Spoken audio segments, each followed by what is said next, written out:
What am I doing with my life?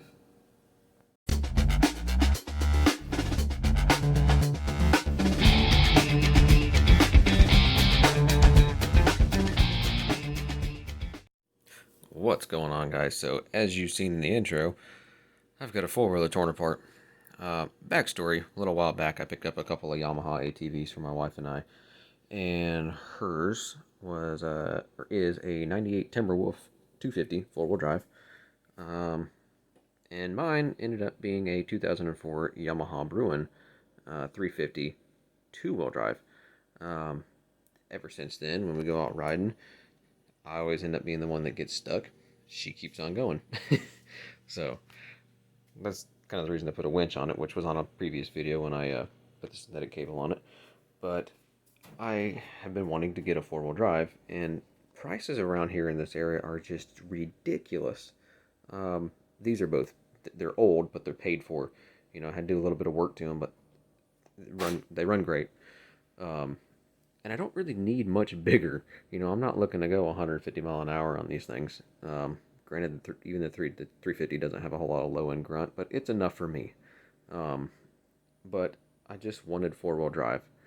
After doing some research on these Bruins, finding out that basically Yamaha turned them into I think they still sold the Bruin for up until very recently. But the Grizzly sort of took over the line, and they converted the rear to independent, whereas on this it's solid axle. The Grizzly 350 I think you could still get with a solid rear end. Not really sure what the deal was with that, why they made the Bruin and the Grizzly 350 at the same time. Either way, I wanted to convert this one to four-wheel drive after finding out that they were the same. And the idea came after noticing that the frame has the tabs to mount a front diff. What I found out later on after some more research was it wasn't as simple as just bolting a front diff in, because the motor on the two-wheel drive and the four-wheel drive is actually different. I don't know if I'm going to be able to get this, but here's my old two-wheel drive motor. Now, where a front diff or front drive shaft would usually come out is that hole down there, but it's completely blocked off. The sided engine casing is different. So, in order to do a four-wheel drive conversion, you either replace the whole motor, which is what I've done, or tear the motor apart, split it open, and change half the casing. And I really didn't want to do that to a perfectly running motor. So, I scored a deal on a parts lot, I guess you could call it, that came with a four-wheel drive motor. Let's see if I can pick this up. As I said, the difference on these is, kind of make it out there, a little stub shaft coming out there. So it actually has provision for the front drive shaft. So let's say you wanted to convert your Yamaha Bruin 350 two-wheel drive into a four-wheel drive. Don't do it just buy a four-wheel drive. No, I'm kidding. It's a lot of work. It's not as simple as just bolting on a front diff, which I have over here. There's our front diff. It's a little dirty. I cleaned it up. It was worse. Front drive shaft. I had to buy the little skid plates for the arms. Just used parts off of eBay. I think I paid like $5 for them. Either way, if you wanted to make this four-wheel drive conversion, what's involved? Well, as I stated, the motor is your main deal. If you have a non-running motor, well, good running motor, non-running motor doesn't make a difference. It depends on what your ability and what your budget is, and availability of what you can find, really. I've managed to stumble on a deal with a guy that had one. I think he rear-ended it, bent the frame, so like everything behind the motor was trashed, which is fine. I didn't need that. But I ended up buying the motor, complete wiring harness, obviously the front drive shaft, prop shaft, differential, both axles, which I had to rebuild. I just bought some boot kits, rebooted them, so they're good to go. And realistically, that's all you need to convert it. You do not need front knuckles, because the two-wheel drives just use a stub, basically, that's the end of the axle. You take that out, your axle slides in, done. The two-wheel drive frame has the tabs for the diff to mount already. You drop that down in there with the front prop shaft.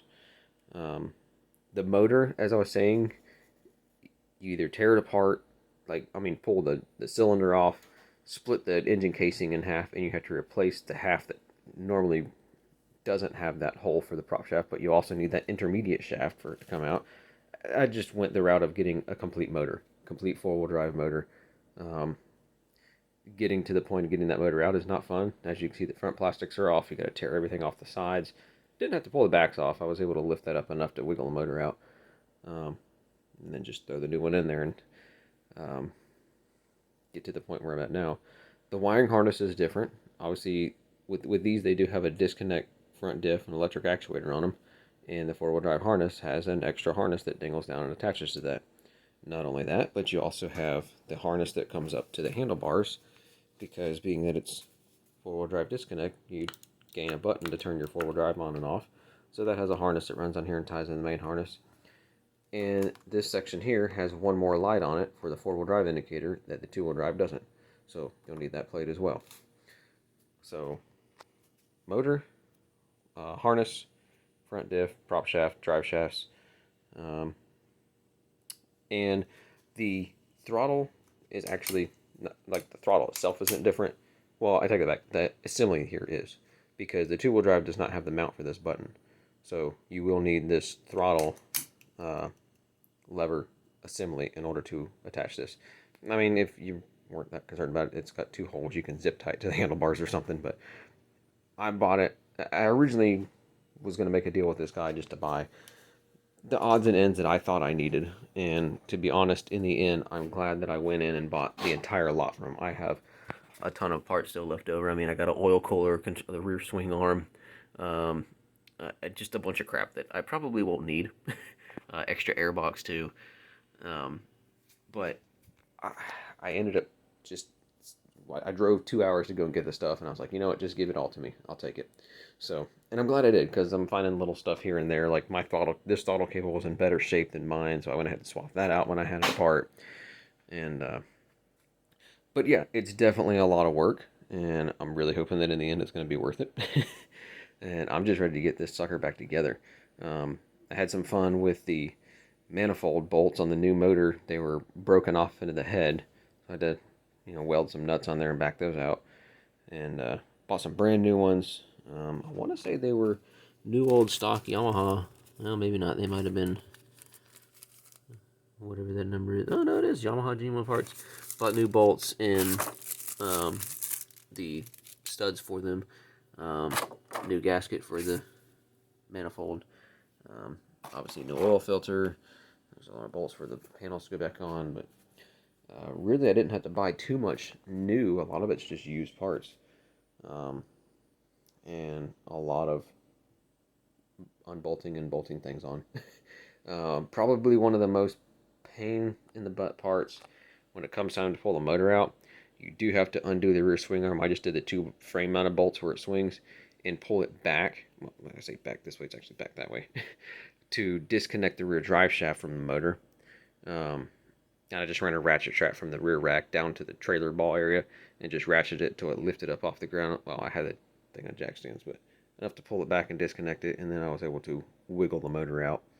And then when it came time to put it back in, I had to hold the motor in place, have my wife assist me in running a motor mount bolt through it, and once I got that done, wiggling the rear drive shaft back into place with the swing arm was not an easy task, but definitely something it helps to have an extra set of hands with if you can manage it.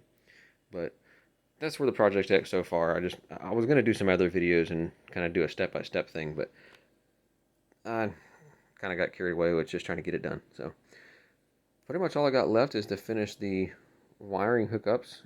I've got the exhaust and carburetor bolted on yesterday, and I'm going to put some oil and some gas in it and actually get it to fire up before I start putting the plastics back on or the front diff back in. I want to hear this motor run because, as I said, I bought it as a parts lot. I've never heard this motor run. It turns over good by hand. It feels like it's got great compression. The oil that I drained out of it was old, but there was no metal flakes or anything in it. So I have high hopes for it. I pulled the side cover off. The belt looks great. So I'm hoping that I can just put some oil, throw some oil and gas at it, and she'll fire up. And after that, I'll have the confidence to go ahead and put everything else back together, because I'm not going to put everything back together just to fire it up the first time and find out the motor knocks or smokes and have to go back to the two-wheel drive motor. But temporary threw the gas tank on, hook the battery back up, and now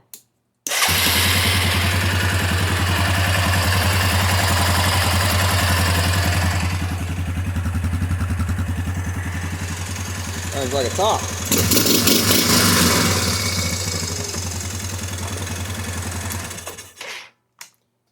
Now it's just the fun part of throwing all this crap back on. Well, took a week of tearing crap apart, bolting stuff on, but the Bruin is now four-wheel drive.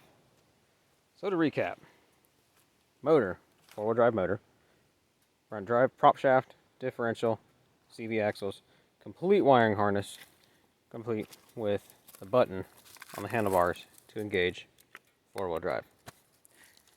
So, thoughts? Was it worth it? For what I have into it? Sure. I have basically a four-wheel drive Bruin that runs and drives perfect. No problem with it. And aside from the mods, like the light bar and the winch, I'm honestly in at about $1,500.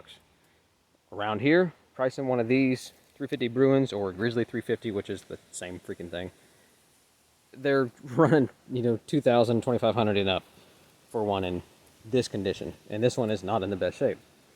But for what I've got into it, sure, it was a little work. I'm very satisfied with it. As you've seen, the four-wheel drive engages. Quick test drive out here, playing around, got a little dirty. Everything works just like it's supposed to. Front diff engages, pulls the front tires. So I am extremely happy with everything. The only thing I have left to do, I need to change the output shaft seal for this right side CV axle on the front diff. I have noticed that since I put oil in it, obviously when I put it all together, it is leaking out of that seal there. Not a big deal. Seals are pretty cheap. I've already got them ordered. And I also noticed that I need to replace the upper and all the ball joints on the front end. Discovered that when I pulled everything apart to put the CV axles in. Need to replace the ball joints and the brake pads are also worn pretty bad too. So I've got all that ordered, all new ball joints and brake pads and the differential output shaft seals. And I'll put all that on in a couple of weeks once everything comes in. That'll be a pretty straightforward job. Shouldn't be too bad. But other than that, she is trail ready. So hopefully the next time we get off on the trails, my wife and I, she won't just leave me behind in her four-wheel drive. I'll be able to keep up a little bit instead of getting stuck every 5 minutes and having to winch myself out. Pretty annoying. It was pretty capable as a rear-wheel drive, being that it's, a solid axle, but it's posi traction full-time in the rear. It'd be nice if I had a front diff locker, but hey, I'll take even three-wheel drive over two-wheel drive. So, like I said, very, very pleased with the outcome. So, hopefully this video, with everything that was involved with it, showing you, just describing the parts and a little bit of the process, was at all helpful if this is something you plan on doing to convert your two-wheel drive Bruin 350 into a four-wheel drive. And it all depends on, parts and availability and the price, if it's going to be right for you, if it's something that you think would work out for you. Obviously, the cheaper option, or maybe not cheaper, but easiest option is to just go trade it in on buy a four-wheel drive. But like I said, I already had this, a great condition, great running quad. Came across a good deal on all the four-wheel drive components, so I figured, what the heck. So, anyways, leave a comment down below if you have any questions. I'll try to get back to you as soon as I can, or just if you found the video useful. So don't forget to check back in later. I'm going to start hitting the trails more with this thing now that it's a little more capable, and I'll probably have some more content with that later. So we'll see you next time.